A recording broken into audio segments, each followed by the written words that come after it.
David and Clara Harris seemed to have it all. To their neighbors in Friendswood, Texas, they were the picture of a perfect family. Their home was beautiful, their dental businesses were thriving, and they had 3 children, all of whom seemed happy and healthy. They were respected in their community, admired for their accomplishments, and appeared to have a stable, loving marriage. But behind closed doors, their seemingly perfect life was crumbling. David, an orthodontist, was the epitome of success. He was charming, well-spoken, and had built a career that earned him admiration and respect. His wife, Clara, had come to the U.S. from Colombia and worked tirelessly to build her own dental career. Together, they ran Space Center Orthodontics, a practice that had not only made them wealthy but also well-known in their community. Clara devoted herself to her family, spending countless hours caring for their children, managing the household, and supporting her husband's career. But as the years passed, cracks began to form in their marriage. David grew distant, becoming more consumed with his work and less involved with his family. He started spending more time at the office and away from home, and soon Clara suspected something wasn't quite right. It wasn't until she discovered that David had begun an affair with a receptionist at their office, Gail Bridges, that the truth hit her like a ton of bricks. Clara's world shattered. Her heart was broken, not just because of the affair, but because David's betrayal felt like a complete invasion of the family she had worked so hard to build. Gail wasn't just any woman, she was someone who had entered their lives, had become a part of the very world that Clara had built around her family, and now threatened to destroy it. The affair with Gail had begun innocently enough. David and Gail started having lunch together, chatting about work, and soon their relationship grew into something more. By the spring of 2002, it was a full-blown affair, even taking place at the Hilton Hotel, the same place where David and Clara had married years earlier.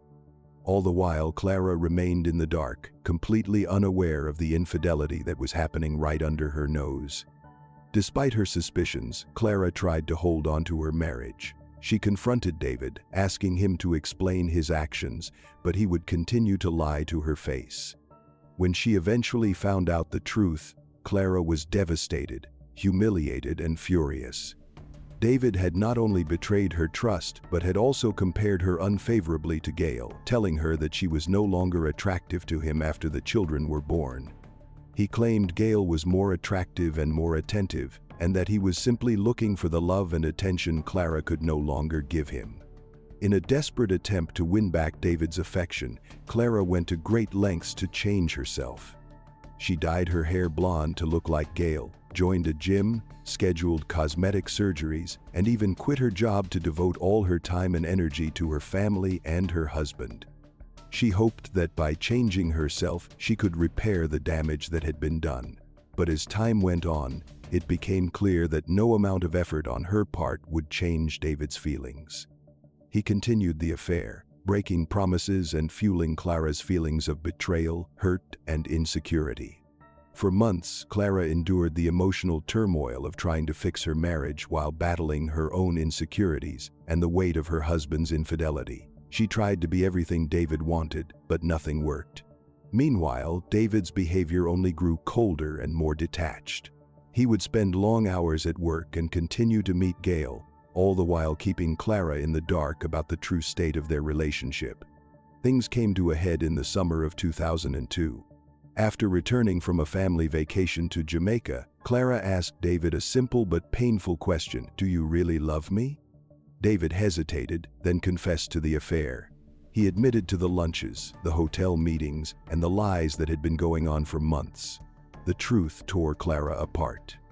She confronted David, asking him why he had done this to her, but his responses were nothing short of cruel.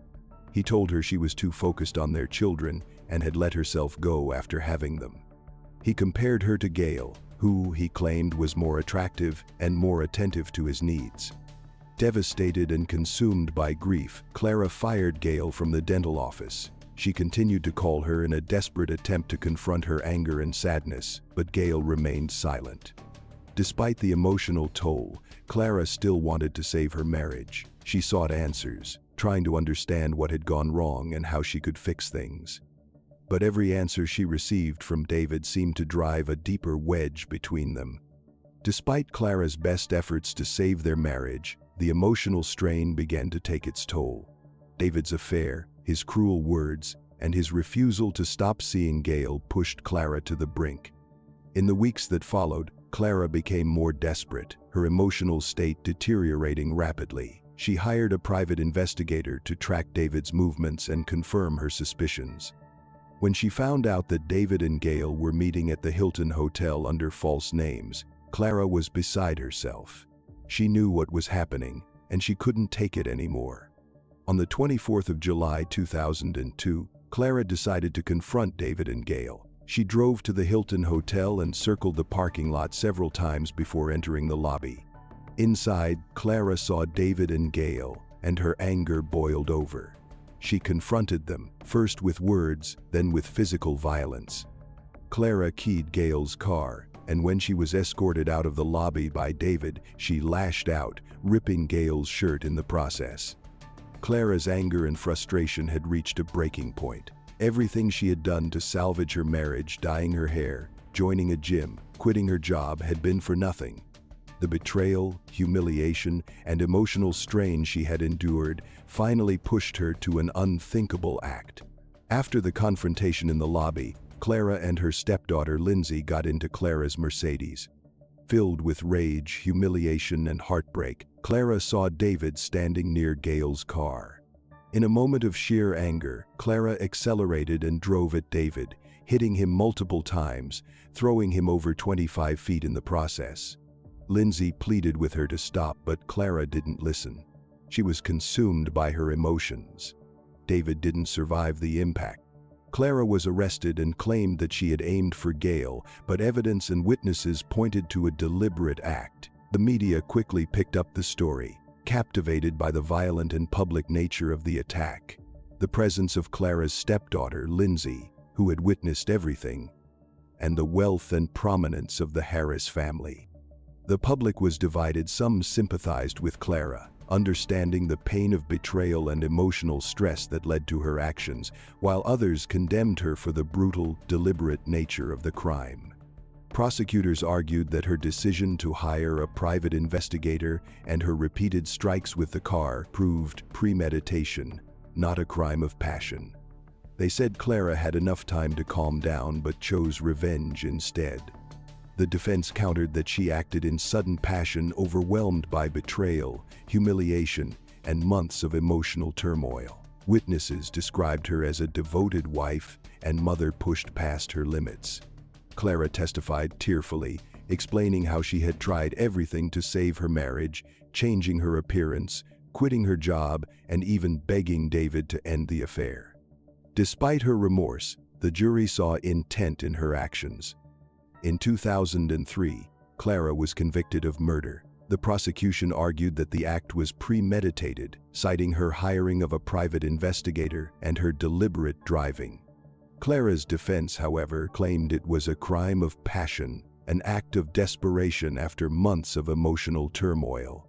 Despite her defense, the jury convicted Clara, and she was sentenced to 20 years in prison. She served 15 years before being released at the age of 60. Clara's case shocked the nation and highlighted how emotional betrayal, humiliation, and heartbreak can escalate into extreme violence. It was a tragedy that affected not only Clara but also her children and stepdaughter, who would carry the trauma of that night for the rest of their lives. The case is a stark reminder of how the pain of betrayal, combined with the intense emotional strain of trying to hold on to a failing marriage, can lead to irreversible consequences. The case stands as a chilling reminder of how deep betrayal and emotional turmoil can destroy even the strongest bonds. Clara Harris's desperate attempt to hold on to a collapsing marriage ended in tragedy, showing how love, when mixed with heartbreak and rage, can turn deadly. It's a powerful lesson on how unchecked emotions and loss of control can lead to irreversible, life-shattering consequences for everyone involved.